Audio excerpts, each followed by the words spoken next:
नमस्कार, मी आहे Mamata. MA. Patel kitchen मध्ये तुम्हा सर्वांचं खूप खूप मनापासून स्वागत. तर आज आपण इथे मस्त चटपटीत गुळंबा कसा बनवायचा ते पाहणार आहोत. हा रसरशीत गुळंबा वर्षभर टिकण्यासाठी खूप सोपी पद्धत पाहणार आहोत. चला त्या रेसिपीला सुरुवात करूया.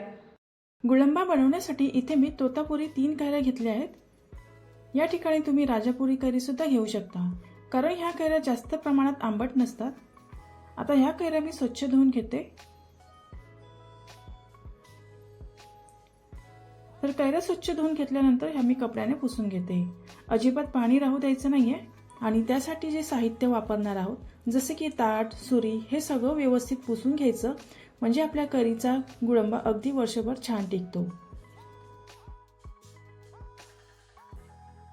आता ह्याचे मी देठ काढून घेते आणि ह्याची सालं काढून घेते.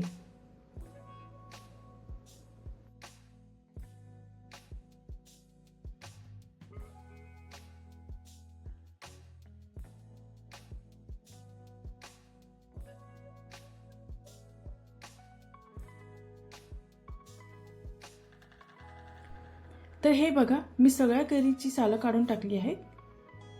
आता ह्या कैऱ्या मी किसणीवरती किसून घेते.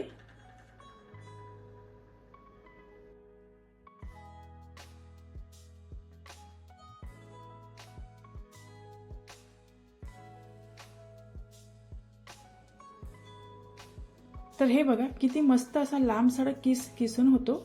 तर इथे मी सगळ्या कैऱ्या किसून घेते. इथे मी सगळा किस तयार करून घेतला आहे आणि हा मोजून सुद्धा घेतला आहे. तर ह्या वाटीने 2 वाट्या किस मोजून घेतला आहे. आता इथे मी जाड बुडाची स्टीलची कढई घेतली आहे. इथे नॉनस्टिकची कढई सुद्धा वापरू शकता, लोखंडीची कढई वगैरे वापरायची नाहीये. आता ह्यामध्ये 1 चमचाभर तूप टाकते. त्यानंतर ह्यामध्ये 1 छोटा दालचिनीचा तुकडा टाकते आणि 3 ते 4 लवंग टाकते. तुम्हाला आवडत असेल तर या ठिकाणी तुम्ही ड्रायफ्रूट सुद्धा घालू शकता. आता ह्यामध्ये सगळा कैरीचा किस टाकून घेते आणि तुपावरती कमी गॅसवरती छान असा परतून घेते.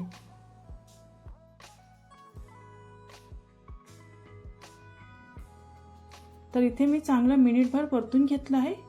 आता जेवढा कैरीचा किस आहे तितकाच आपल्याला किसलेला गूळ घ्यायचा आहे. तर इथे मी 2 वाट्या कैरीचा किस घेतला होता, तर तेवढाच 2 वाट्या किसलेला गूळ या किसामध्ये टाकते. आता हा गूळ पूर्णपणे वितळेपर्यंत कमी गॅसवरती इथे मी सतत हलवून घेते.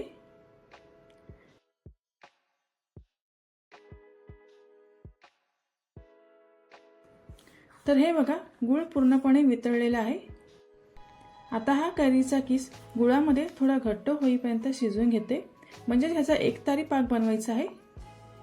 तर हे बघा, कैरीचा किस गुळामध्ये छान शिजवून बऱ्यापैकी आटलेला आहे. आता मी पाक चेक करून घेते.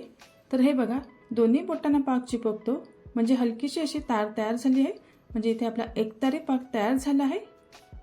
आता मी गॅस बंद करते आणि ह्यामध्ये वेलची पावडर टाकून घेते. तिथे आपला मस्त रसरशीत गुळंबा तयार झाला आहे. ह्याला आणखीन आटवून घ्यायचं नाहीये, कारण हा थंड झाला की अजून घट्ट होईल. आता हा मी थंड करून घेते. तर हे बघा, थंड झाल्यानंतर हा गुळंबा थोडासा घट्ट झाला आहे. तर इथे आपला गुळंबा तयार झाला आहे. आता हा गुळंबा एका काचेच्या बरणीमध्ये भरून घेते. तर तुम्ही हा गुळंबा मुलांच्या टिफिनमध्ये सुद्धा देऊ शकता. पोळी बरोबर, ब्रेड बरोबर सुद्धा छान लागतो. तर तुम्हाला हा आजचा व्हिडिओ कसा वाटला नक्की कमेंट करून सांगा.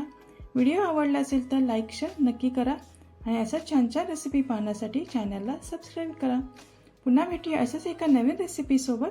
तोपर्यंत धन्यवाद.